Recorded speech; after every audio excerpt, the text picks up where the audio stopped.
Good morning to all, sorry good evening to all. सभी का स्वागत है। Welcome to all. मुख्यमंत्री अभ्युदय योजना में मैं मिर्जापुर की टीम की तरफ से केमिस्ट्री फैकल्टी अखिल श्रीवास्तव आप सभी का स्वागत करता हूं।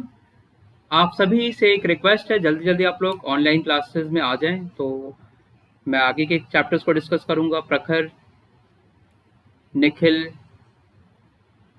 निकिता, शुभी, शिवांगी, अ, सुहासिनी, बहुत ही अच्छे बच्चे हैं आप सभी और बहुत ही अच्छा मेहनत भी कर रहे हैं। शिवपूजन, आलोक, रवि, सभी लोग क्लास में आ जाएं। सुधा जी आप भी, अंचल आप भी। तो हम सभी क्वेश्चन को डिस्कस भी करेंगे और कुछ नए टॉपिक को भी लेके चलेंगे। तो आप सभी का एक बार फिर से स्वागत है और जल्दी जल्दी आप लोग आ जाएं। 1 मिनट के बाद मैं अपनी क्लासेस स्टार्ट कर दूंगा। 1 मिनट के बाद मैं अपनी क्लासेस स्टार्ट करूंगा और हो सकता है कल मैं आपकी 1 बजे के आसपास 1 से 2 शायद क्लास लूँ। आपकी लाइव क्लासेस कोशिश करूंगा लेने की और उसमें मैं आपको प्रीवियस ईयर के जो आपके केमिकल बॉन्डिंग वाले चैप्टर रह गए हैं के क्वेश्चन नहीं कराया मैंने, वो मैं कराने की कोशिश करूंगा। तो जल्दी जल्दी आप लोग ऑनलाइन में आ जाएं, ऑनलाइन क्लासेस में आ जाएं जल्दी से। मुख्यमंत्री अभ्युदय योजना में आप सभी का वेलकम है। जल्दी जल्दी आप लोग आ जाएं। मैं 1 मिनट के बाद क्लास स्टार्ट कर दूंगा। 1 मिनट के बाद क्लास स्टार्ट कर देंगे। सुहासिनी के कुछ क्वेश्चन आए हैं और अंचल ने भी कुछ आंसर भेजे थे। अंचल, आपके आंसर एकदम सही है। आपने जो ग्रुप में डाल रखा है क्वेश्चन, उसका आंसर एकदम सही है आंसर। तो घबराने की बात नहीं, आपने एकदम सही आंसर किया। ठीक है। बट थोड़ा सा एक गलती की है कि जब आपने बॉन्ड की शिफ्टिंग कराई है तो एक डबल बॉन्ड बीच में डालना चाहिए था, वो आपने नहीं कराया है। तो वो थोड़ा सा ध्यान रखिएगा। मैं आपके हालांकि क्वेश्चन को थोड़ा सा अभी ले लूंगा, डिस्कस कर लूंगा। तो जल्दी जल्दी आप लोग आ जाइए, फिर क्वेश्चन की बात करते हैं। और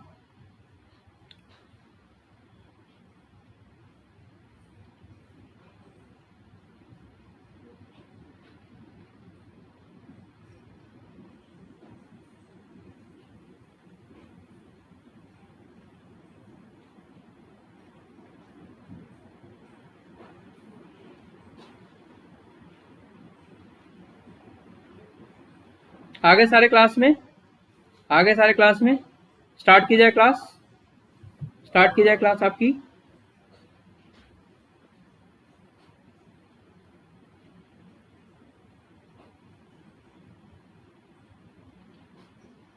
क्लासेस स्टार्ट कीजिए। हाँ, अंचल के क्वेश्चन के आंसर आ गए। कल जो अंचल को समझ नहीं आया था उसको अभी मैं डिस्कस कर दूंगा थोड़ी देर में।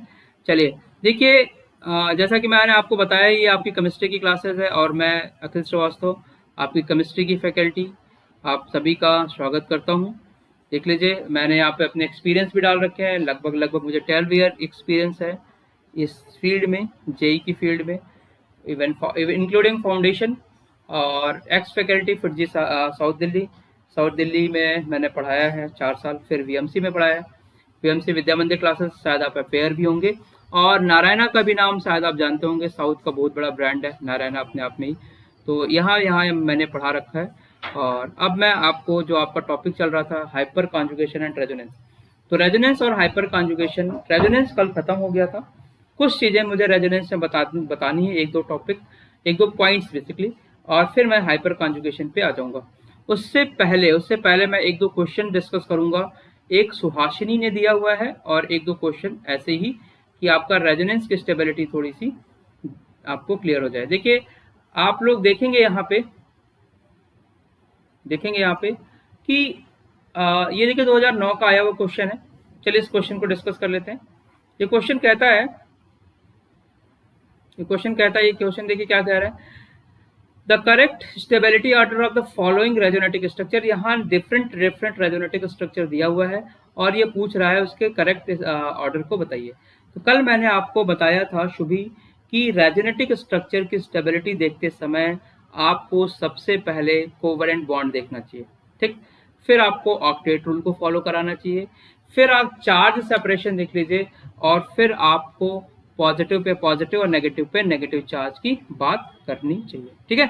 चलिए, तो सबसे पहले अगर मैं कोवेलेंट बॉन्ड की बात करता हूँ, देखिए 2 2 4 यहाँ पे भी है, 3 1 4 यहाँ पे भी है, यहाँ 2 1 3 है, यहाँ 2 1 3 है, तो कोवेलेंट के हिसाब से पहला और तीसरा ज़्यादा स्टेबल हुआ। कोवेलेंट बॉन्ड के हिसाब से पहला और तीसरा ज़्यादा स्टेबल है, तो पहला और तीसरा। अच्छा, 2 ऑप्शन मिल गए आपके। अब बी और डी में मैं चेक करता हूँ।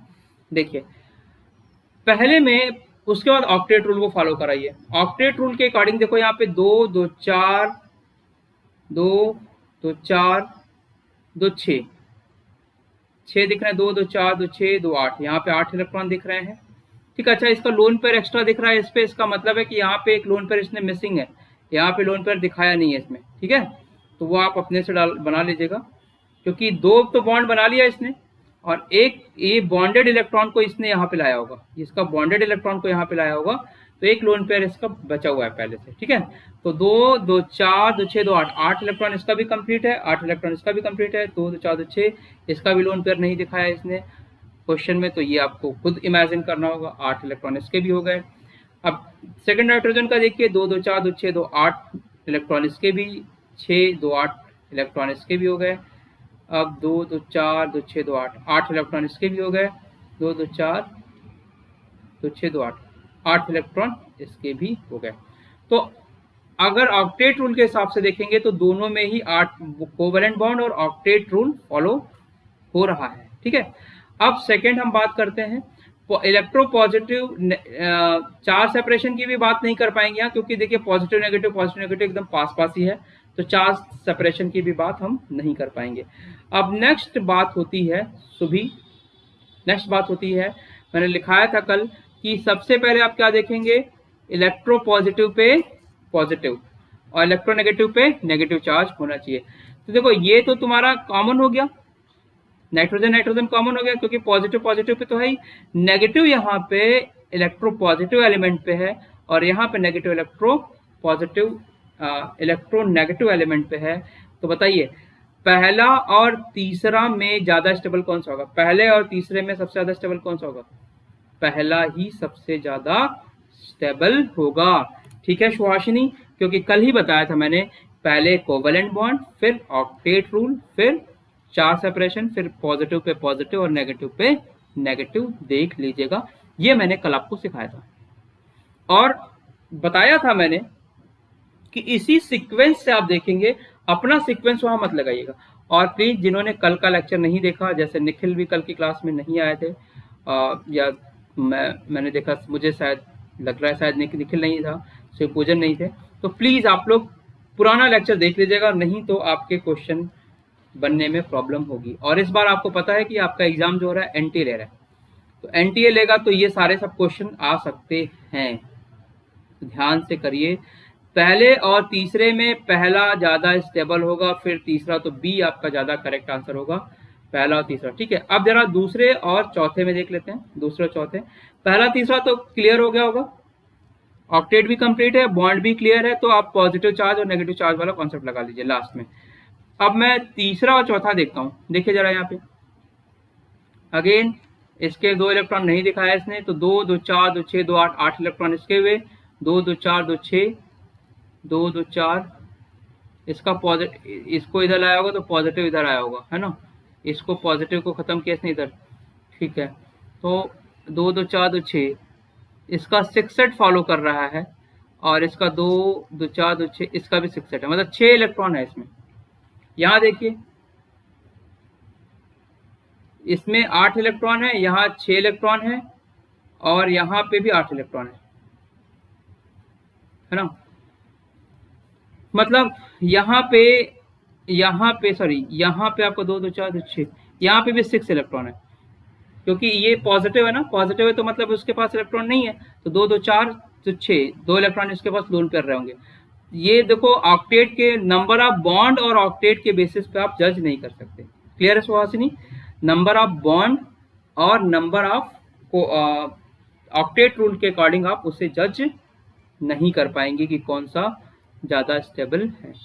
ठीक है, अब हम जरा सेकंड वाले पार्ट पे आते हैं, ठीक है। ऑक्टेट रूल के बाद मैंने आपको बताया था क्या, चार्ज सेपरेशन की बात भी नहीं कर सकते। देखो यहाँ पे चार्ज सेपरेशन भी, ये पॉजिटिव और नेगेटिव वाला चार्ज भी नहीं कर सकते ना। देखो 1 2 3 1 2 3। अब बात आती है कौन सा, इलेक्ट्रोपॉजिटिव पे पॉजिटिव हो, इलेक्ट्रोनेगेटिव पे नेगेटिव हो, इलेक्ट्रोपॉजिटिव पे पॉजिटिव, इलेक्ट्रोनेगेटिव पे नेगेटिव। तो कार्बन इलेक्ट्रोपॉजिटिव है और नाइट्रोजन इलेक्ट्रोनेगेटिव है, तो कार्बन पे पॉजिटिव चार्ज है और नाइट्रोजन पे नेगेटिव चार्ज है। यहाँ पे कार्बन पे नेगेटिव चार्ज है और नाइट्रोजन पे पॉजिटिव चार्ज है। ये रूल कंट्राडिक्टरी है, मतलब यानी कि चौथा रूल जो आपको कल पढ़ाया था मैंने, उसके अकॉर्डिंग आप इसे आइडेंटिफाई कर रहे हैं कि सेकंड वाला फोर्थ वाले से ज़्यादा स्टेबल है, सेकंड वाला फोर्थ वाले से ज़्यादा स्टेबल है, तो आपका आंसर होगा बी। ठीक है, होप कि आपको समझ में आ गया होगा। और जिसे भी थोड़ा बहुत भी डाउट हो, जिसे भी थोड़ा बहुत भी डाउट है, प्लीज़ कल के लेक्चर को ध्यान से सुनिए, जहां मैंने आपको रेजोनेंस स्ट्रक्चर की स्टेबिलिटी की बात बताई है। फिर से बता दे रहा हूँ, सबसे पहले बॉन्ड देखिएगा, फिर ऑक्टेट रूल को फॉलो कराइएगा, फिर चार्ज सेपरेशन देखिएगा, फिर इलेक्ट्रोपॉजिटिव पे पॉजिटिव, इलेक्ट्रोनेगेटिव पे नेगेटिव चार्ज देखिएगा। सेकंड क्वेश्चन इसी से रिलेटेड है, ये सुहासिनी का क्वेश्चन है, बहुत ही अच्छा क्वेश्चन है। For 1-methoxy 1,3-butadiene in which of the following resonating structure is least stable. Less stable की बात कर रहा, मोर स्टेबल की बात नहीं कर रहा, लेस स्टेबल की बात कर रहा, ध्यान से। ठीक है, तो भाई देखिए, ऑक्सीजन पे जनरली ये आप लोन पेयर नहीं दिखाते हैं, ये आपको खुद भी बनाना पड़ेगा। अब यहाँ का एक लोन पेयर बॉन्ड में पार्टिसिपेट किया होगा, एक लोन पेयर होगा, यहाँ पे भी आप लोन पेयर बना लीजिए, अपना लोन पेयर बना लेंगे तो आपके लिए थोड़ा सा इजी हो जाएगा। ठीक है, क्लियर है यहाँ तक बातें। बॉन्ड के बेसिस पे देखिए, यहाँ पे बॉन्ड ज्यादा दिख रहा है और यहाँ पे बॉन्ड ज्यादा दिख रहा है। बॉन्ड के बेसिस पे ये दोनों बॉन्ड ज्यादा दिख रहे हैं, तो ये दोनों ज्यादा स्टेबल होंगे। ठीक है सुहासिनी, आपका भी क्वेश्चन है, ध्यान दीजिएगा, ये दोनों ज्यादा स्टेबल होंगे। अब इन दोनों में भी ज्यादा स्टेबल कौन सा होगा, तो ये वाला ज्यादा स्टेबल होगा, फर्स्ट वाला सेकंड वाले के कंपैरिजन में, क्योंकि देखो नेगेटिव चार्ज जो है वो यहाँ पे एकदम लास्ट में आ गया है। मतलब ऑक्टेट डबल बॉन्ड के बाद आप ऑक्टेट रूल देखेंगे और ऑक्टेट के बाद आप क्या देखेंगे, ऑक्टेट के बाद क्या देखेंगे, आप चार्ज सेपरेशन देखेंगे। तो ऑक्टेट अगर आपको देखना तो यहाँ ऑक्सीजन का ऑक्टेट देख लीजिए, 2 2 4 2 6 2 8, यहाँ पे 2 2 4 2 6 2 8 है। और जहाँ नेगेटिव चार्ज है तो ऑब्वियस सी बात है कि कार्बन एनायन है, तो ये अपना ऑक्टेट कंप्लीट करके रखेगा। बाकी वैलेंसी सेटिस्फाइड है, आप एक बार चेक भी कर लीजिएगा। First is more stable then second, but वो बोल रहा है लीस्ट स्टेबल, बट क्या बोल रहा है, सबसे कम स्टेबल। तो पहला दूसरा तो हो ही नहीं सकता क्योंकि सबसे ज्यादा स्टेबल है। अब जरा आते हैं बात इसकी, बात करते हैं। देखिए, क्या यहाँ पे आप लोगों का ऑक्टेट इनकम्प्लीट है क्या, जल्दी देखो जरा, यहाँ पे आपका ऑक्टेट इनकम्प्लीट है क्या, यहाँ पे ऑक्टेट इनकम्प्लीट है क्या, इन दोनों जगह पे ऑक्टेट इनकम्प्लीट है। मतलब पहला और तीसरा, first and third is less stable, first and third is less stable.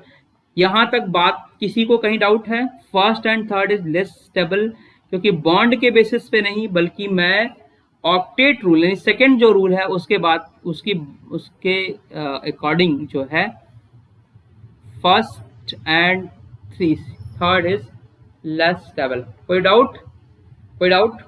बहुत अच्छा क्वेश्चन है सुहासिनी, बहुत ही अच्छा क्वेश्चन पूछा आपने। चलिए अब बताइए, फर्स्ट और थर्ड में सबसे ज्यादा लीस्ट स्टेबल। देखिए, चार्ज सेपरेशन की बात करेंगे तो यहाँ पे भी एकदम साइड, मतलब पहले और दूसरे कार्बन पे चार्ज सेपरेट हुआ और यहाँ पे भी चार्ज सेपरेशन हुआ। जैसे यहाँ पे देखो, पहला वाला ऑप्शन देखो, पहला दूसरा तीसरा, तो यहाँ चार्ज सेपरेशन क्या हो रहा है, पहले एटम के बाद तीसरे एटम पे मिल रहा है। यहाँ चार्ज सेपरेशन क्या मिल रहा है, पहले के बाद दूसरे पे। यहाँ क्या मिल रहा है, पहले के बाद दूसरे से। तो चार्ज सेपरेशन से भी आप नहीं बता पाएंगे। क्लियर है यहाँ तक बातें? चार्ज सेपरेशन से भी आप नहीं बता पाएंगे। अब इलेक्ट्रोपॉजिटिव पे पॉजिटिव, इलेक्ट्रोनेगेटिव पे नेगेटिव करेंगे तो उससे भी नहीं बता पाएंगे। इलेक्ट्रोपॉजिटिव पे पॉजिटिव, क्योंकि यहाँ दोनों ही कार्बन पे एक पे पॉजिटिव एक पे नेगेटिव करके रखा है, तो वहां से भी बात नहीं बन पाएगी। क्लियर? अब जरा ध्यान से देखिए, ये अच्छा क्वेश्चन है सुहासिनी, आपने पूछा था, तो ये मेरे ख्याल से ये जेई में आया होगा क्वेश्चन, जेई। ठीक है, और जेई में भी शायद ये एडवांस में आया होगा क्वेश्चन। ठीक है, जहां से आपने उठाया है देख लीजिएगा आप। तो अब जरा उसकी हम बात करते हैं, इसके बाद क्या करेंगे। ये वाला जो स्ट्रक्चर बना होगा, देखिए ये बेसिकली ये वाला स्ट्रक्चर यहाँ से बना होगा। अब मैं इस स्ट्रक्चर को थोड़ा सा एक्सप्लेन करता हूँ। मैं इस स्ट्रक्चर को थोड़ा सा एक्सप्लेन करता हूँ। देखो, अगर तुमने ये बॉन्ड हटा देते, इस बॉन्ड को मैंने यहाँ पे यहाँ बॉन्ड लगा के यहाँ डबल बॉन्ड लगा दिया, इसको मैं ब्रेक कर रहा हूँ, सबसे पहले इसको ब्रेक कर रहा हूँ। अगर मैं यहाँ पे ब्रेक करके इस पे नेगेटिव चार्ज डाल दूं तो ऑब्वियस सी बात है यहाँ पे पॉजिटिव आ जाएगा, ये वाला स्ट्रक्चर। मैंने बॉन्ड को ब्रेक करके ये वाला स्ट्रक्चर बना लिया, यहाँ तक कोई डाउट? बॉन्ड को ब्रेक करके मैंने थर्ड वाला स्ट्रक्चर बना लिया, बॉन्ड को ब्रेक करके थर्ड वाला स्ट्रक्चर बना लिया। तो ऐसे ही थर्ड वाला स्ट्रक्चर बनेगा तो यहाँ नेगेटिव चार्ज होगा। क्या ऑक्सीजन पे भी इलेक्ट्रॉन है? क्या ऑक्सीजन पे भी इलेक्ट्रॉन है? सिपोजन ऑक्सीजन पे भी इलेक्ट्रॉन है और CH पे भी इलेक्ट्रॉन है। क्या ये दोनों इलेक्ट्रॉन एक दूसरे को रिपेल करेंगे? क्या ये दोनों इलेक्ट्रॉन एक दूसरे को रिपेल करेंगे क्या? और अगर यहाँ पे ज्यादा रिपल्सन होगी तो ये वाला जो स्ट्रक्चर बना थर्ड वाला, ये लीस्ट स्टेबल हो जाएगा, सबसे कम स्टेबल होगा। देखिए चार्ज सेपरेशन तो है बट यहाँ रिपल्सन भी मिल रहा है इसे ऑक्सीजन से, यहाँ उसे ऑक्सीजन से रिपल्सन नहीं मिलेगा, यहाँ बस नेगेटिव पॉजिटिव। मतलब ये बॉन्ड तोड़ने का मेथड ज्यादा सही था, इसने यहाँ पे नेगेटिव किया, यहाँ पे पॉजिटिव किया, अब ये बॉन्ड ऐसे ऐसे घूमता जाएगा।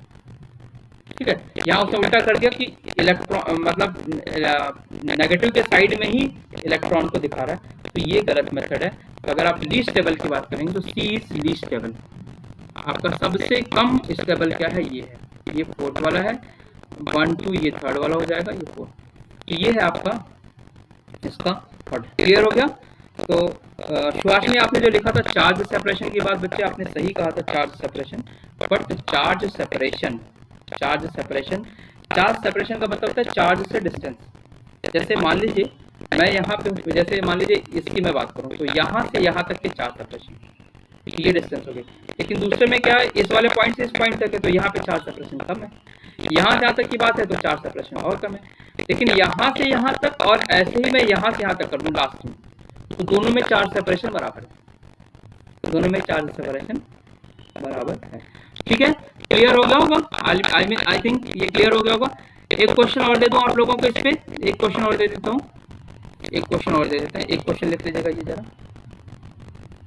चलिए, बहुत ही आराम से पढ़िए, समझ के पढ़िए, क्योंकि ये सारे क्वेश्चन इस तरह के क्वेश्चन इस समय आ रहे हैं और आपके ट्रेंडिंग में है। तो आपको ये बताना है कि विच of the following least stable structure, कौन सा स्ट्रक्चर लीस्ट स्टेबल है रेजोनेंस का, रेजोनेंस में कौन सा लीस्ट स्टेबल है, लीस्ट स्टेबल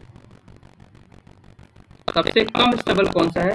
मैं जरा स्ट्रक्चर बना रहा हूं, 1 2 3 4, 1 2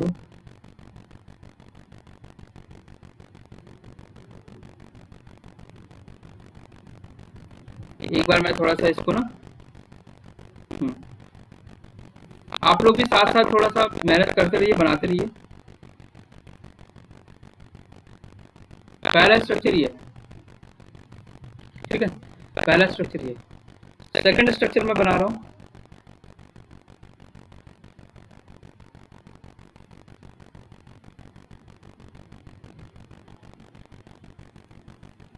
यहाँ पे नेगेटिव कर दीजिएगा, यहाँ पे नेगेटिव, अगेन यहाँ पे पॉजिटिव। सेकंड वाला स्ट्रक्चर में ये ऐसा है, यहाँ पे नेगेटिव है और यहाँ पे पॉजिटिव। चलिए ठीक है। थर्ड ये भी आया हुआ है, 2007 का क्वेश्चन है ये। थर्ड वाला स्ट्रक्चर है C वाला,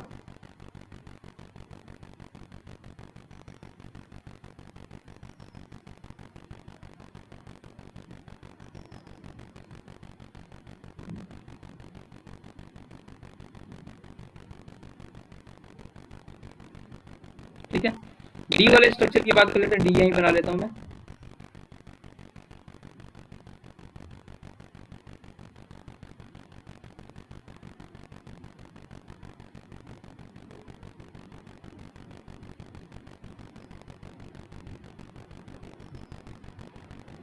लीस्ट स्टेबल पूछ रहा है, लीस्ट स्टेबल पूछ रहा है, तो ये आपके 4 स्ट्रक्चर गिवन है। एक बार मैं चेक कर लेता हूँ सारे स्ट्रक्चर सही है।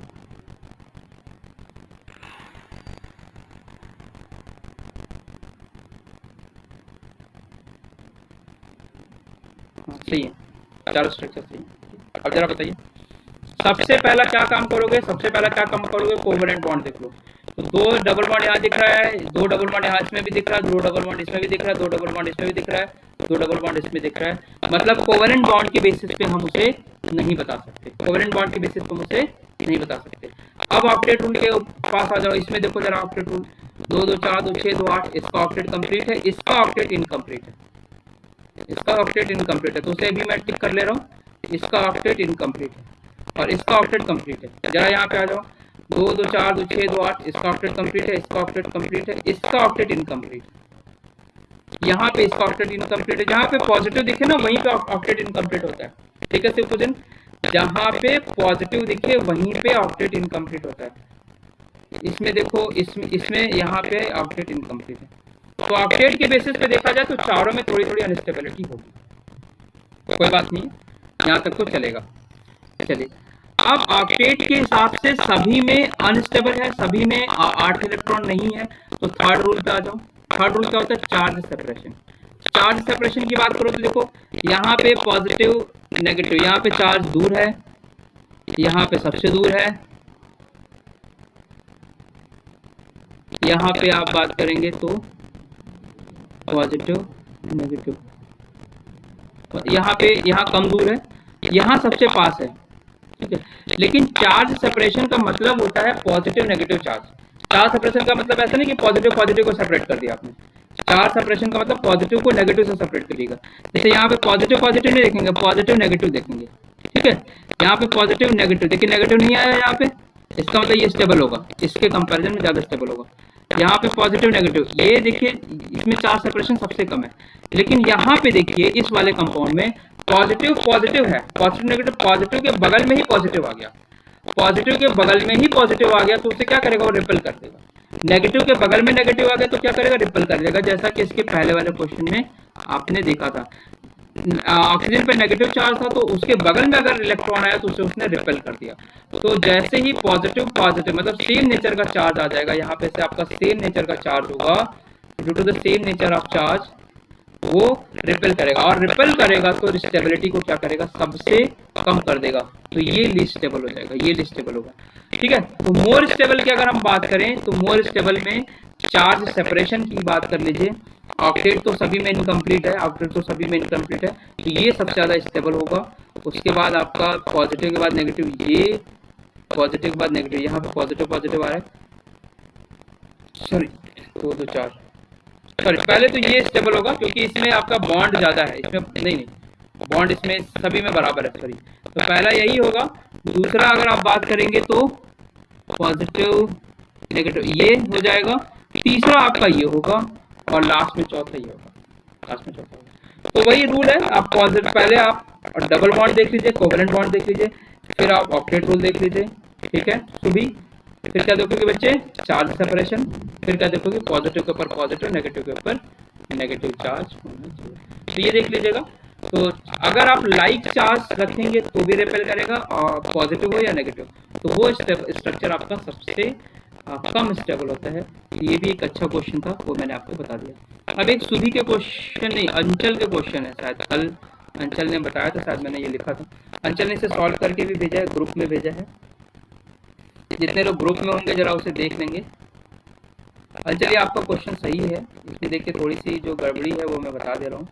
यहाँ पे नेगेटिव चार्ज है, जब आप इसको यहाँ ले जाएंगे ना बेटा, तब ये बॉन्ड यहाँ पे शिफ्ट होगा, तो आप जब बनाएंगी तो आपका स्ट्रक्चर ऐसा होगा, देखिए ये नेगेटिव हो जाएगा, इसके बीच में डबल बॉन्ड बन गया, और ऐसा ये तुमने क्या किया है, इसमें डबल बॉन्ड नहीं बनाया है, ये डबल बॉन्ड बना लो तो बात हो जाएगी, बात बन जाएगी। और दूसरे में इसको अगर इधर शिफ्ट कराओगे तो ये इधर शिफ्ट करा देना, तो इसका 2 रेजोनेटिव स्ट्रक्चर बनेगा। एक में इसकी नंबरिंग कर दीजिए 1 2 3 4, एक में 2 वाले कार्बन पे जाएगा, एक में 4 वाले कार्बन पे जाएगा, बस हो गया, ठीक है। ये थे आपके क्वेश्चन जो मुझे आपके डिस्कस करने थे, और ये सारे पॉइंट्स थे, टॉपिक्स थे जिसको मुझे आपको बताने थे, ठीक है। तो ये रेजोनेंस से रिलेटेड चीजें थी, रेजोनेंस से रिलेटेड कुछ क्वेश्चन थे। अब एक दो लाइन रेजोनेंस और बता देता हूँ और हाइपर कॉन्जुगेशन स्टार्ट करता हूँ, हाइपर कॉन्जुगेशन स्टार्ट करता हूँ। 2-3 लाइन है, 2-3 लाइन है। इफ एनी कंपाउंड, लिख लीजिएगा इसे, इफ एनी कंपाउंड, तो सपोज लिखो बेटा इसे Nikhil, if any compound form more resonating structure resonating structure it is more stable, ये लाइन लिखिए, इट इज मोर स्टेबल। अगर किसी भी कंपाउंड का जितना रेजोनेटिक स्ट्रक्चर बनेगा उतना ही वो स्टेबल होगा। मान लो किसी में 5 रेजोनेटिक स्ट्रक्चर बन गए और किसी में 3 ही रेजोनेटिक स्ट्रक्चर बन गए, तो ऑब्वियस सी बात है 5 रेजोनेटिक स्ट्रक्चर वाला 3 रेजोनेटिक स्ट्रक्चर वाले से ज्यादा स्टेबल होगा। क्लियर ये बात है? अगर किसी में ज्यादा रेजोनेटिक स्ट्रक्चर बन रहा है और किसी में कम रेजोनेटिक स्ट्रक्चर बन रहा है, तो ज्यादा रेजोनेटिक स्ट्रक्चर वाला कम रेजोनेटिक स्ट्रक्चर वाले से ज्यादा स्टेबल होगा। बात समझ में आ गई? लिख लिया इसे, आगे बढ़े। अब एक दूसरी इंपॉर्टेंट बात सुनो, और बहुत इंपॉर्टेंट है वो। अगर ध्यान से सुनो, क्या है?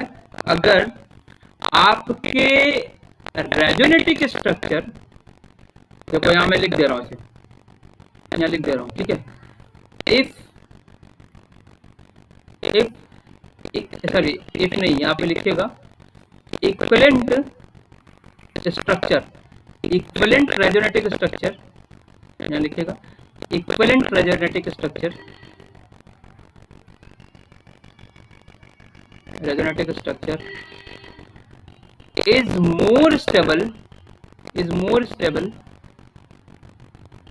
than non-equivalent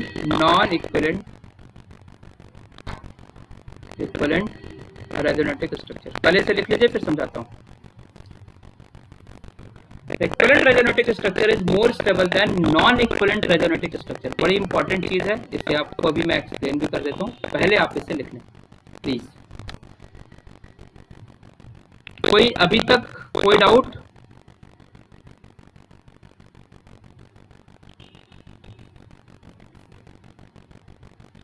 अभी तो कोई डाउट? इसका मतलब क्या है कि अगर आपके पास कहीं पे भी ज्यादा इक्विवेलेंट स्ट्रक्चर बना, कहीं पे भी इक्विवेलेंट स्ट्रक्चर बना, एक स्ट्रक्चर में इक्विवेलेंट बन रहा है और एक स्ट्रक्चर में नॉन इक्विवेलेंट स्ट्रक्चर बन रहा है, तो ऐसा हो सकता है कि इक्विवेलेंट रेजोनेटिक स्ट्रक्चर के कम स्ट्रक्चर बने। इक्विवेलेंट रेजोनेटिक जो होते हैं वो कम स्ट्रक्चर बनाए और नॉन इक्विवेलेंट वाला ज्यादा बनाए, तो भी इक्विवेलेंट रेजोनेटिक स्ट्रक्चर वाला ज्यादा स्टेबल होगा नॉन इक्विवेलेंट वाले से। बात समझ में आई? पहला आपने क्या पढ़ा रूल? पहला रूल ये पढ़ा कि जो कंपाउंड ज्यादा रेजोनेटिक स्ट्रक्चर बनाएगा वो उतना ही ज्यादा स्टेबल, और जो कम रेजोनेटिक स्ट्रक्चर बनाएगा वो कम स्टेबल। जो ज्यादा रेजोनेटिक स्ट्रक्चर बनाया ज्यादा स्टेबल, जो कम बनाया वो कम स्टेबल। क्लियर है सुबी? लेकिन मैं दूसरी लाइन ये बोल रहा हूं कि अगर कोई कंपाउंड इक्विवेलेंट स्ट्रक्चर बना रहा है और वो इक्विवेलेंट स्ट्रक्चर कम भी हो, तो भी वो ज्यादा वाले नॉन इक्विवेलेंट स्ट्रक्चर से ज्यादा स्टेबल होगा। क्लियर इतनी बातें? क्लियर इतनी बातें? ये मैंने सेकंड पॉइंट में, ये 2 लाइन बड़ी इंपॉर्टेंट थी जो मैंने कल आपको बता नहीं पाया था, तो इसको ध्यान से सुन लीजिएगा और इसे लिख लीजिएगा। अब मैं इसे एक्सप्लेन करता हूँ, चलिए देखते हैं। जैसे एग्जांपल ले लेते हैं, जैसे एग्जांपल, अगर मैं यहाँ पे एक ऐसा स्ट्रक्चर, कल मैंने इसका रेजोनेटिक स्ट्रक्चर बनवाया था आपको, यहाँ कार्बन ही लेता हूँ और इसके ऊपर एक लोन पेयर ले लो, ठीक है। कार्बन लेता हूँ, यहाँ पे एक लोन पेयर ले लो, और यहाँ पे मैं नाइट्रोजन लेता हूँ और एक लोन पेयर लेता हूँ। तो यहाँ इक्विवेलेंट स्ट्रक्चर का मतलब ये है कि जहाँ पे भी रेजोनेंस जाए, मतलब जहाँ पे नेगेटिव चार्ज या पॉजिटिव चार्ज का सेपरेशन हो रहा है, जहाँ पे नेगेटिव चार्ज या पॉजिटिव चार्ज का सेपरेशन हो रहा है, अगर नेगेटिव या पॉजिटिव चार्ज एक ही एलिमेंट पे जाए तो that structure is known as equivalent structure, that structure is known as equivalent structure. और अगर डिफरेंट पे जाए तो हम उसे बोलेंगे non equivalent structure, non equivalent structure. Clear है दोनों बातें? एक ही एलिमेंट पे जाता है तो क्या होगा वो? इक्विवेलेंट, ठीक है सुबी, सुहासिनी। और डिफरेंट पे जा रहा है तो उसे क्या बोलेंगे? Non equivalent. तो देखो अब इसका रेजोनेटिक स्ट्रक्चर मैं ड्रॉ नहीं करूंगा, कल बता चुका हूं, प्लीज आप वहां से देख लीजिएगा। यहाँ जो रेजोनेटिक स्ट्रक्चर बनेंगे, 5 स्ट्रक्चर बनेंगे, यहाँ पे भी 5 बनेंगे। इसमें जो भी बनेगा वो इक्विवेलेंट स्ट्रक्चर बनेगा, क्योंकि हर एक पॉइंट पे कार्बन ही है, तो यहाँ जो ट्रांसफर होगा वो कार्बन पे ही होगा। लेकिन यहाँ पे कार्बन के साथ साथ नाइट्रोजन भी है, यहाँ जो ट्रांसफर कराया वो क्या हुआ, नाइट्रोजन भी हुआ, तो यहाँ पे तुम्हारा नॉन इक्विवेलेंट स्ट्रक्चर बनेगा। और मैं ये कह रहा हूं कि अगर आपका नॉन इक्विवेलेंट स्ट्रक्चर बन रहा है और इधर इक्विवेलेंट स्ट्रक्चर बन रहा है, तो equivalent structure is more stable then the non equivalent structure. Clear है इतनी बातें? चलिए, अभी तो मैंने बात की जो सेम स्ट्रक्चर बन गया। अब मैं दूसरा एग्जाम्पल भी ले रहा हूँ, पहले आप इसे लिख लीजिए, थोड़ा सा माइंड को रिलैक्स करके इसे समझने की कोशिश करिए। बहुत ही इंपॉर्टेंट कॉन्सेप्ट है, बहुत ही इंपॉर्टेंट कॉन्सेप्ट है। इसके बाद ही मैं आपको हाइपर कॉन्जुगेशन के पास ले जा सकता हूँ, हाइपर कॉन्जुगेशन पढ़ाऊंगा, फिर आपका मेसोमेरिक इफेक्ट पढ़ाऊंगा, और फिर आपका जीओसी का लगभग पोर्शन खत्म हो जाएगा। खत्म हो जाएगा मतलब जो आपको समझने वाला है, अब जो लर्न करने वाला है, जैसे आपको लैसाने टेस्ट है, कार्बन का एस्टिमेशन है, सल्फर का एस्टिमेशन, ऑक्सीजन का एस्टिमेशन है, नाइट्रोजन का एस्टिमेशन है, डूमा प्रोसेस है, केल्डाल प्रोसेस है, ये आपको पढ़ने वाला है। डायरेक्ट फॉर्मूले बेस्ड क्वेश्चन आते हैं, तो ये हम लास्ट में करेंगे। जितना रटने वाला चीज़ है ना उसको लास्ट में करेंगे, समझने वाली चीज़ को पहले करेंगे, ठीक है। आपके एग्जाम से पहले रटने वाली चीज़ें बता देंगे, एग्जाम के कुछ दिन पहले मैं आपको अभी समझने वाली चीज़ें बताएंगे, एग्जाम को कुछ दिन पहले रटने वाली चीज़ें बता दूंगा, उसको एक बार पढ़ लीजिएगा, उससे ज़्यादा नहीं आएगा। जो बताऊंगा भैया उतना ही आएगा, इतना ध्यान रखना। इवन एग्जाम के समय बोलूंगा इस चैप्टर से यही वाला पढ़ के जाना, तो वही आएगा, बट आपको थोड़ा बिलीव करना पड़ेगा। कुछ बच्चे होते हैं एक्सपेरिमेंट कर रहे हैं, कभी पढ़ रहे हैं कभी नहीं पढ़ रहे हैं, तो वो उनके लिए बड़ा नुकसानदायक है। शुभी है, सुहासिनी है, बहुत अच्छे बच्चे हैं, कम से कम रेगुलर हैं, तो कोशिश कीजिएगा बी रेगुलर। अगर आप रेगुलर नहीं होंगे तो आपके लिए मुश्किल हो जाएगी। ये एग्ज़ाम आपका है, परफॉर्म आपको करना है, परफॉर्म अखिल सर को थोड़ी ना करना है। अखिल सर आपकी हेल्प कर सकते हैं, अखिल सर आपका जाके एग्जाम थोड़ी लिखने लगेंगे। दैट इज जो आपको सुविधाएं मिल रही हैं उसका यूज करें, मेरा यही कहना है सभी से, सभी स्टूडेंट से। सब एक्सपेरिमेंट कर रहा है, सब क्या प्रॉब्लम, ठीक है, आपके एग्जाम है, आप देखिए जैसा करें।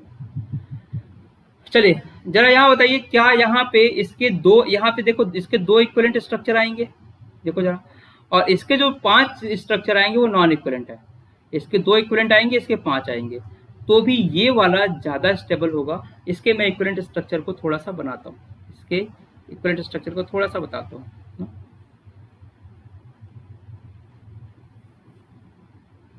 थोड़ा पढ़िए भाई, सीरियस होके पढ़िए, बी अटेंटिव, बी सीरियस। देखो यहाँ पे जो तुम्हारा नेगेटिव चार्ज है, इस नेगेटिव चार्ज को अगर इधर डालोगे तो ये वाला बॉन्ड कहाँ पे आ जाएगा, इधर। इसका जो सेकंड स्ट्रक्चर बनेगा वो कैसा बनेगा, ठीक है। यहाँ पे अगर आपने इलेक्ट्रॉन शिफ्ट किया तो ये इधर आ जाएगा। तो देखो यहाँ पे नेगेटिव था, अभी यहाँ पे नेगेटिव आ गया, तो इस वाले स्ट्रक्चर में कार्बन, अगर मैं इसको 1 2 3 दूं, इसे 1 2 3 दूं, तो यहाँ पे फर्स्ट नंबर वाले ऑक्सीजन पे नेगेटिव चार्ज है और यहाँ पे थर्ड वाले ऑक्सीजन पे नेगेटिव चार्ज है। दोनों टाइम पे जो नेगेटिव चार्ज है वो कहाँ पे आ रहा है, ऑक्सीजन पे आ रहा है, तो इसको मैं बोलूंगा इक्विवेलेंट स्ट्रक्चर, इसको मैं बोलूंगा इक्विवेलेंट स्ट्रक्चर। इक्विवेलेंट स्ट्रक्चर क्या हुआ बच्चों, जब आपका नेगेटिव या पॉजिटिव चार्ज सेम नेचर के एटम पे डिस्ट्रीब्यूट हो, सेम नेचर के एटम पे, यानी सेम एटम पे वो डिलोकेलाइज हो, तो मैं बोलूंगा इक्विवेलेंट। और सेम नेचर पे नहीं जा रहा है, डिफरेंट एटम पे जा रहा है, तो उसे बोलूंगा नॉन इक्विवेलेंट स्ट्रक्चर। याद रखिएगा, equivalent structure is more stable than non equivalent structure, चाहे नॉन इक्विवेलेंट में इक्विवेलेंट से ज़्यादा ही नंबर ऑफ रेजोनेटिक स्ट्रक्चर बन रहे। ये मैंने आपको एग्जांपल से करा दिया। ये 2 क्वेश्चन जो था जो मैं कल नहीं करा पाया था, तो ये देख लीजिए। अब आपका नेक्स्ट टॉपिक स्टार्ट करते हैं, हाइपर कॉन्जुगेशन। इसे आप लिख लीजिए, मेरे ख्याल से हो गया होगा आपका, क्योंकि मैं पढ़ाते समय आप फिर ना भूल गया, नाम पढ़ाने लगता हूँ तो फिर मुझे ध्यान ही नहीं रहता। देखिए कंटिन्यूअस मैं बोल रहा हूँ, जब से क्लास स्टार्ट हुई आपने ध्यान भी दिया होगा, जो मेरी क्लास ले रहे हैं, जो भी बच्चे लगातार क्लास ले रहे हैं। एक तो मैं आपसे जब पढ़ाता हूँ तो बहुत ज़्यादा बातें नहीं करता हूँ कि ये बता बात करो। हाँ, जो भी बातें करता हूँ वो रेलेवेंट होती है, और हमेशा कोशिश ये होती है कि आप पढ़ाई में कैसे प्रमोट हो, कैसे आप आगे जाएं, इन चीज़ों की मैं बातें करूँ। कौन सा टॉपिक है, ऐसे ही आपके पास टाइम कम है तो थोड़ी सी दिक्कत हो जाती है। तो आप अगर आप 1 घंटे की क्लास ले रहे हैं तो 1 घंटे में मैं कम से कम 55 मिनट मैं बोलता ही रहता हूँ। 55 मिनट, 55 मिनट का मतलब ये है कि 1 घंटे की क्लास आपकी कम से कम 1.5-2 घंटे की क्लास होगी, लगातार आप क्लास। और अगर आप अटेंटिव नहीं है, पता चला तीसरा पॉइंट कुछ और था, आपने 6वें पॉइंट तक अगर गड़बड़ कर दिया तो आप तीसरा भूल जाएंगे। तो be attentive in class, be serious, be attentive, बहुत ही फोकस्ड होके पढ़िए। और अभी मैं जो पढ़ा रहा हूँ वो एकदम फोकस स्टडी है, मतलब इससे ज़्यादा नहीं आएगा, और इसके इधर दाएं बाएं तो पढ़ा ही नहीं रहा हूँ, पता ही नहीं रहा कि ये होता है। लाइक क्रैश कोर्स में जैसे होता है उस तरह से। लेकिन उतना भी चीज़ें आपको आनी चाहिए। पता चला उतना भी नहीं आएगा तो फिर सिलेक्शन नहीं होगा। चलिए, तो आप सभी इसे राइट डाउन कर लें। 1 मिनट का समय दे रहा हूँ। हालांकि लिख लिया होगा, लेकिन 1 मिनट रेस्ट ले लीजिए। अगर लिख लिया होगा तो 1 मिनट रेस्ट ले लीजिए, ठीक है। 1 मिनट रेस्ट ले लीजिए।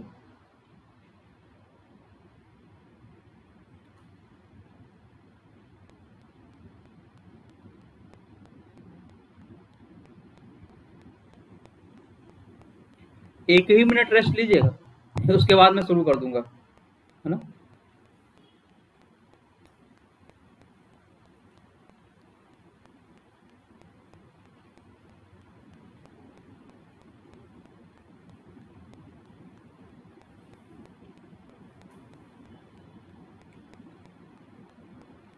तो कल आप तैयार रहिएगा। हो सकता है 12:30 या 1 के बीच मैं क्लास स्टार्ट करने की कोशिश करूंगा, है ना।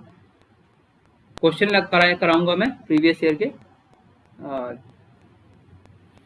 देखो, एटॉमिक स्ट्रक्चर के मैंने करा रखा है, मूल कॉन्सेप्ट के करा दिया क्वेश्चन, पीरियोडिक क्लासिफिकेशन के भी लगभग क्वेश्चन करा दिए। अब हमारा केमिकल बॉन्डिंग का मैंने नहीं कराया था, और केमिकल बॉन्डिंग खत्म होते होते खत्म करूंगा। और यहाँ जीओसी भी, अब मेजर पोर्शन हमारा खत्म हो गया, कुछ पोर्शन बचा हुआ, तो जीओसी का भी क्वेश्चन मैं अब जल्दी ही उठाने वाला हूँ। अब जीओसी के बाद आपको मैं हाइड्रोकार्बन और ईएएस पढ़ाऊंगा, तो कम से कम हमारी एक बुक का मेजर पोर्शन खत्म हो जाएगा। जीओसी के बाद अब एक बुक की मेजर पोर्शन की हम बात करेंगे, वो खत्म हो जाएगा, ठीक है। चलिए, अब हम बात करते हैं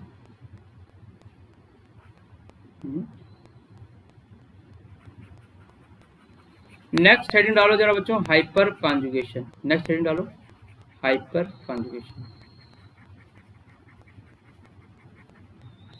नेक्स्ट हेडिंग डालो,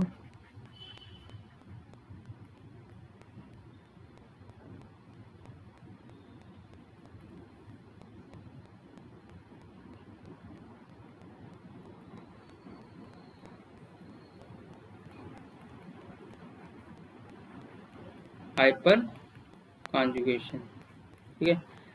तो हाइपर कॉन्जुगेशन की अब मैं बात करूंगा। तो पहले 2-3 लाइन इसमें बड़ी कॉमन सी है, पूछी जाती है।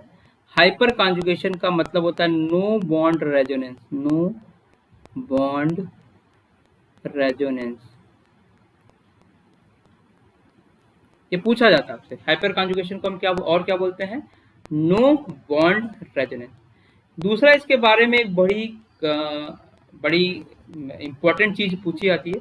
इसका एक साइंटिस्ट था, साइंटिस्ट का नाम था बेकर एंड नाथन। तो बेकर एंड नाथन, नाथन एक इंडियन साइंटिस्ट, ऐसे आपने पढ़ा होगा ना, स्वामीनाथन एक साइंटिस्ट थे, तो वैसे ही करके एक नाथन करके साइंटिस्ट थे साउथ इंडिया के, और एक बेकर थे साइंटिस्ट। बेकर बाहर के थे, बेकर एंड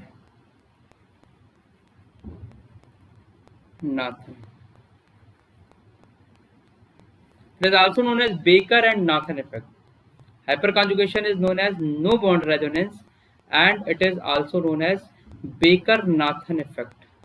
Baker-Nathan effect, ठीक है। अब नो बॉन्ड रेजोनेंस होता है, तो हाइपर बेसिकली, अब हाइपर कॉन्जुगेशन क्या होता है ये मैं आपको बता रहा हूँ। हाइपर कॉन्जुगेशन क्या होता है वो मैं आपको बता रहा हूँ।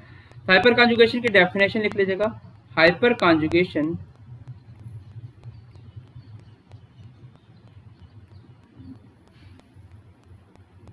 conjugation involves delocalization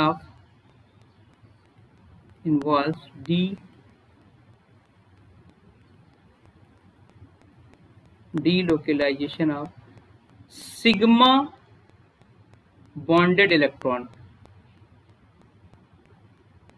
या सिग्मा बॉन्डेड इलेक्ट्रॉन या सिग्मा इलेक्ट्रॉन। रेजोनेंस में क्या करते थे, पाई के आप बॉन्ड को यानी पाई का जो इलेक्ट्रॉन था उसे आप डिलोकलाइज करते थे। यहाँ किसको कर रहे हैं, सिग्मा को। तो सिग्मा के थ्रू कराएंगे तो हाइपर कॉन्जुगेशन, पाई के थ्रू कराएंगे तो क्या होगा, रेजोनेंस। तो hyper conjugation involve delocalisation of sigma bond through overlapping of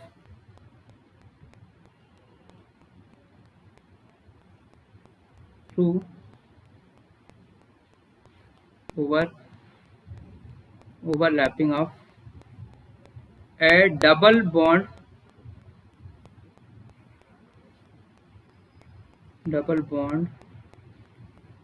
and sigma orbital।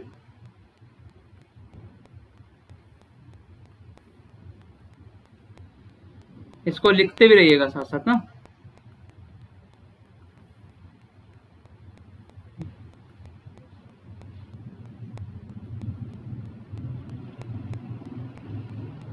sigma orbital of the adjacent मतलब होता है बगल वाला।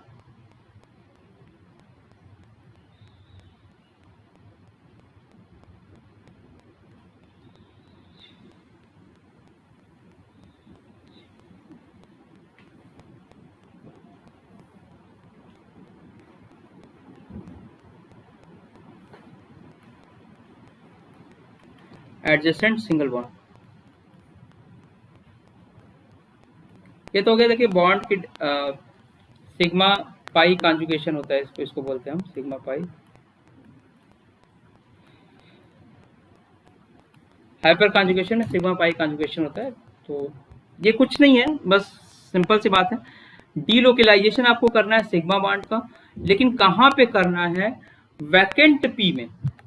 डीलोकलाइज करोगे तो उसका इलेक्ट्रॉन को कहीं तो लेके जाओगे भाई, कहाँ लेके जाओगे, वहां लेके जाओगे जहां पे वैकेंट पी ऑर्बिटल हो।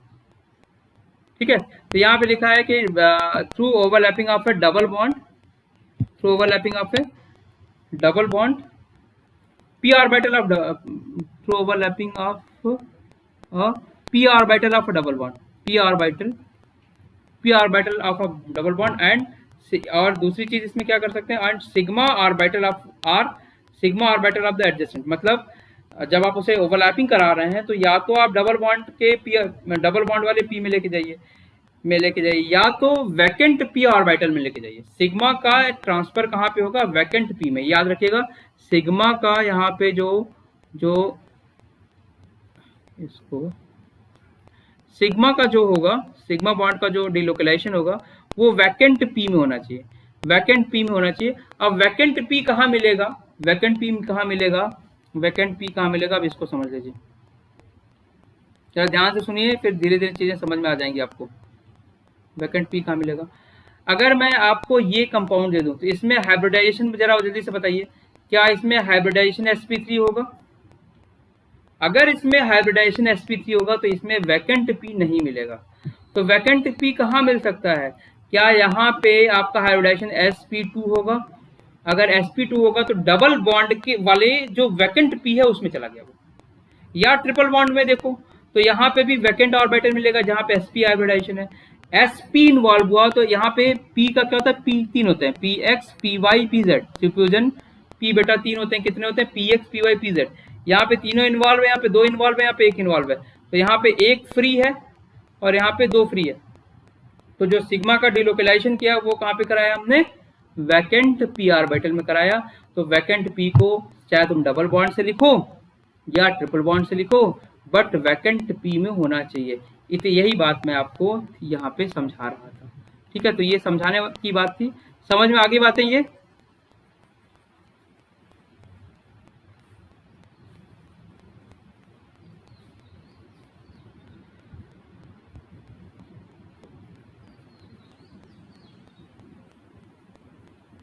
समझ में आ गई। बातें, ठीक है। तो आप हाइपर कॉन्जुगेशन कहाँ कहाँ देख सकते हैं, हाइपर कॉन्जुगेशन कहाँ कहाँ देख सकते हैं, देख लीजिए। हाइपर हाइपर कॉन्जुगेशन, आपसे डायरेक्ट क्वेश्चन पूछा जाए कि कौन सा कंपाउंड हाइपर कॉन्जुगेशन शो करेगा, कौन सा नहीं करेगा, सीधा सीधा इसको अप्लाई कर दीजिएगा। देखिए हाइपर कॉन्जुगेशन कहाँ शो करेगा। मान लीजिए यहाँ पे CH3 है, उसके बगल में C डबल बॉन्ड C, तो यहाँ पे हाइपर कॉन्जुगेशन हो जाएगा। यहाँ देखिए यहाँ का सिग्मा और वैकेंट P में एंटर कर जाएगा, तो यहाँ पे इसको CH2 लिख लीजिए। तो यहाँ पे आपका हाइपर कॉन्जुगेशन वाली कंडीशन दिखेगी, CH3 C double bond C में। एक आपका हाइपर कॉन्जुगेशन यहाँ पे भी देख सकता है, यहाँ पे भी देख सकता है। यहाँ पे पहले आप यहाँ हाइब्रिडाइजेशन जरा मैं आपसे पूछूंगा, हाइब्रिडाइजेशन जरा बताइए, ये सब करा रखा है, अगर आपको ध्यान हो तो बताइए। यहाँ हाइब्रिडाइजेशन क्या होगा, sp2, हाइब्रिडेशन क्या होगा sp2, क्योंकि ऑड इलेक्ट्रॉन है, तो एक p वैकेंट हुआ ना, तो इसका मतलब यहाँ पे भी आपका हाइपर कॉन्जुगेशन हो सकता है, यहाँ पे भी आपका हाइपर कॉन्जुगेशन हो सकता है। और कहाँ पे हाइपर कॉन्जुगेशन हो सकता है, यहाँ पे भी आपका हाइपर कॉन्जुगेशन हो सकता है, यहाँ पे भी हाइपर कॉन्जुगेशन। तो यहाँ हाइपर कॉन्जुगेशन हो सकता है। और हर जगह देखिए सिग्मा और वैकेंट पी, सिग्मा और वैकेंट पी जरूरी कंडीशन है, वैकेंट पी जरूरी कंडीशन है जहाँ पे आपका हाइपर कॉन्जुगेशन हो सकता है। अब मैं आपको कंडीशन फॉर हाइपर कॉन्जुगेशन बताऊंगा कि कहाँ पे क्या कंडीशन है हाइपर कॉन्जुगेशन की, वो सिखाऊंगा, और फिर हम इस क्लास को बाइंड अप करेंगे। आपसे रिक्वेस्ट है कि इसे रिवाइज करिए, क्योंकि हाइपर कॉन्जुगेशन खत्म होने के बाद मेसोमेरिक में बहुत ज़्यादा टाइम नहीं लगेगा, और फिर ये चैप्टर भी हमारा लगभग बाइंड अप हो गया, खत्म हो जाएगा, और फिर हम इस पर क्वेश्चन कर लेंगे। और इसके बाद आप मुझे बताइएगा कि क्या इसके बाद कौन सा टॉपिक स्टार्ट करें। इसके बाद ऑर्गेनिक का बेसिक आपका लगभग हो जाएगा। तो एक इसमें और टॉपिक बचेगा EAS, इलेक्ट्रोफिलिक एरोमेटिक सब्स्टिट्यूशन, वो भी मैं आपको सिखाऊंगा, और विद इन 1-2 लेक्चर में खत्म कर दूंगा उसे, ठीक है। उसे क्रैश की तरह जल्दी करेंगे EAS, और EAS के बाद फिर आपके ऊपर है, आप जो टॉपिक बोलेंगे वो मैं स्टार्ट कर दूंगा। अगर आप बोलेंगे हाइड्रोकार्बन, तो आप हाइड्रोकार्बन कर लीजिएगा। हाइड्रोकार्बन अगर आप करेंगे तो 11th वाला पोर्शन हमारा खत्म हो जाएगा, ये पूरा मतलब ऑर्गेनिक 11th की ऑर्गेनिक खत्म हो जाएगी, फिर हम 12th की ऑर्गेनिक बचेगी, ठीक है। और जितना करा रहा हूँ, जितना जल्दी करा रहा हूँ उतना पढ़ लीजिएगा, उतना बहुत है, मोर देन सफिशिएंट है। चलिए नेक्स्ट लिखिए, condition for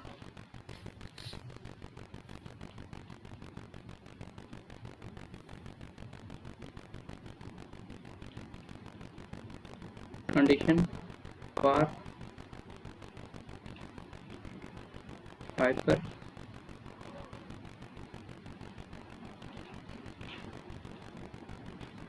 conjugation, condition for hyper conjugation, hyper conjugation के लिए क्या क्या कंडीशन होनी चाहिए। तो अभी मैंने 2 कंडीशन बताई है आपको, वही 2 कंडीशन ध्यान रखिएगा, वही 2 कंडीशन होती है। पहली कंडीशन है compound should have at least one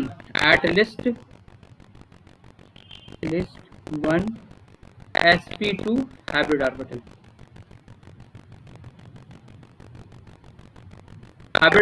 sp2 hybrid, sp3 भी होगा तो कोई sp2 भी होगा, sp भी होगा तो कोई बात नहीं, मतलब एटलीस्ट आपको वैकेंट ऑर्बिटल चाहिए, बस इतना ध्यान रखना है। Compound should have at least 1 sp2 hybrid orbital, मतलब आपको एक वैकेंट ऑर्बिटल चाहिए।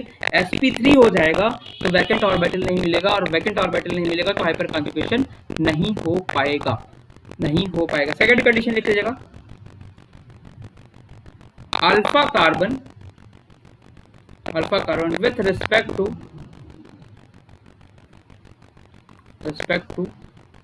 sp2 hybrid orbital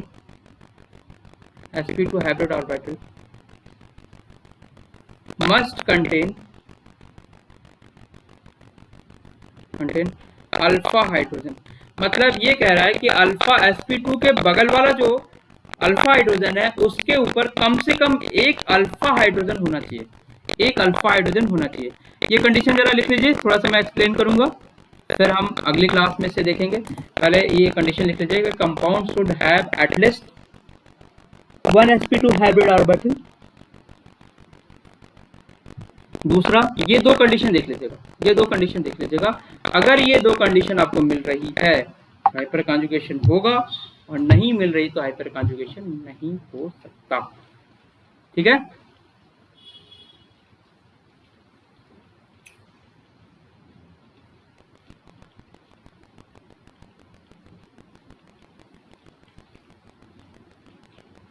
जल्दी जल्दी लिख लो, लिख लिया, लिख लिया। चलो अब जरा ऊपर देखो, यहाँ देखो, alpha hydrogen, beta hydrogen, gamma hydrogen सब पता है कि नहीं आप लोगों को?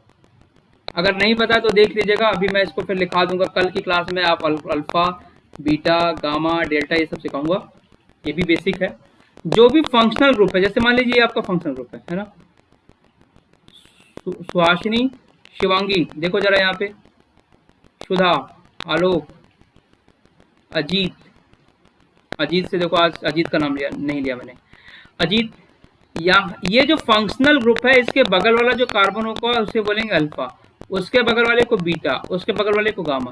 तो अल्फा कार्बन पे जो हाइड्रोजन होगा उसको हम बोलते हैं अल्फा हाइड्रोजन, से क्या बोलेंगे? Alpha hydrogen. अल्फा कार्बन पे जो हाइड्रोजन होगा उसे क्या बोलेंगे? Alpha hydrogen.